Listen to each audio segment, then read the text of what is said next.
Hi people, Moin away from Bakirgan as always, and as usual. Yeah, this is another video that in which I'm going to discuss, as you can tell what the header says, an astrological viewpoint of a non-peaceful death, Lacey Fletcher.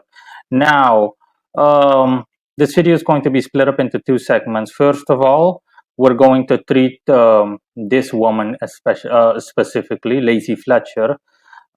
Listen to it for yourself. I'm not going to say anything. I don't need to say anything. Cases I've ever covered, so be warned. On January 3, 2022, a 911 call was made from Slaughter, Louisiana. The caller, Sheila Fletcher, told the dispatcher that her daughter, 36-year-old Lacey Fletcher, had passed away while she and her husband, 65-year-old Clay Fletcher, were out of town over the weekend. Police and ambulance shortly arrived at their house and were faced with a horrific scene. The coroner described the state of Lacey's body as one of the worst he had ever seen. Lacey was autistic and also suffered from locked-in syndrome. Her body was entirely paralyzed except for her eye muscle. She was severely neglected, emaciated, and covered in feces and urine. Her parents, Sheila and Clay, let her sit, urinate, and eventually starve on that couch for years. Towards the end of her life, Lacey was starved to the extent that she tried to eat the couch cushion. Her body was found practically melted into the couch, covered in maggots. The parents, if you can even call them that, had their recliners right next to their daughter's rotting body for years. This is one of... Yeah, so you heard it for yourself.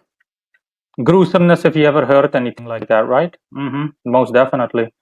So yeah, anyways, I'm just going to show you. This is someone that died under one of the gruesomest ways, or under one of the most gruesomest conditions you can imagine and or think of.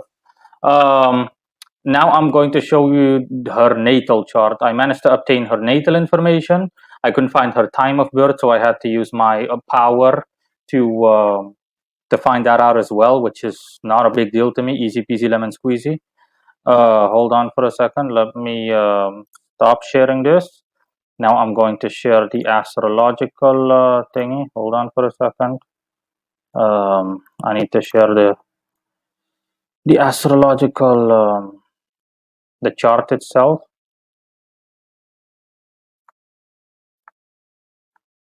Here you go. You guys can see that, I am assuming. Yes, you can. Okay. Now, I'm simply going to. I'm just this is just going to be really brief. You heard the guy say that. By the way, you can find a full video on that case if it interests you that much, linked in the description below, as well as anything else of value. Either that or wait until the end screen, one of the two. In any case, you heard the guy say in that short that she was autistic and whatnot, so she was not mentally healthy. You're seeing how big the first house is and that it's ruled by Pisces. That's why it's ruled by Pisces and why it's so big. It's like 9 degrees bigger than the average house. So it's bigger by almost like 30%, 27% roughly estimated. In any case, yeah, this is where she was born in Slaughter, Louisiana, November the 25th, 1985, 1:25 p.m., same time as me, lol. Now, for starters, by default, this is a natal chart, obviously.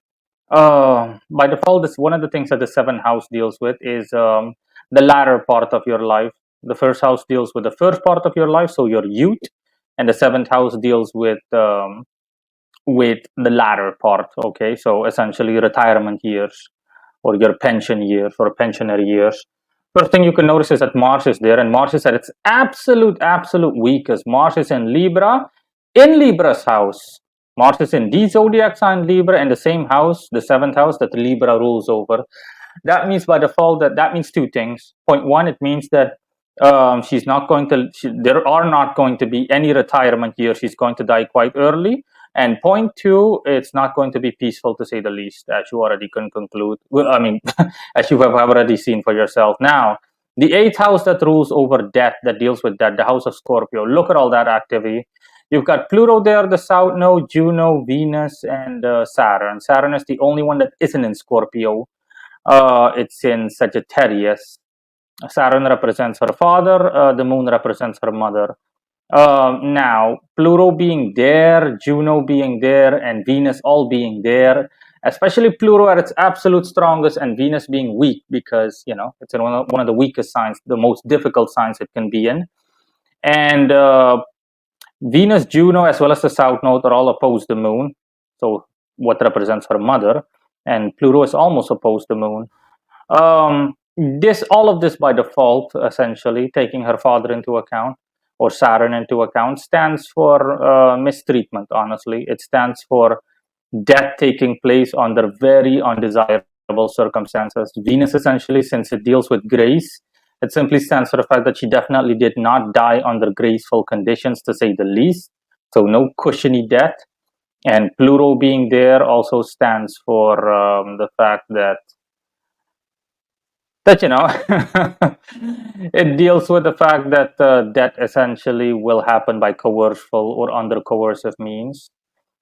Saturn, last but not least, stands for the conditions under which she'll die.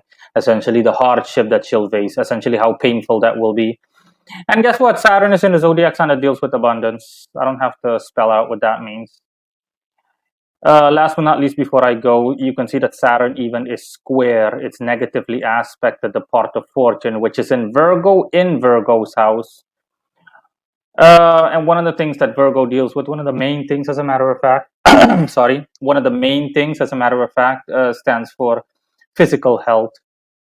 Simply summed up, or shortly summed up, what that means is a very painful and gruesome death as a result of, as a result of not specifically physical illness. What's the phrase I'm looking for?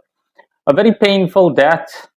Okay, that was preceded by, or that involved is the phrase I was looking for. That involved, how should I put it? Physical torture.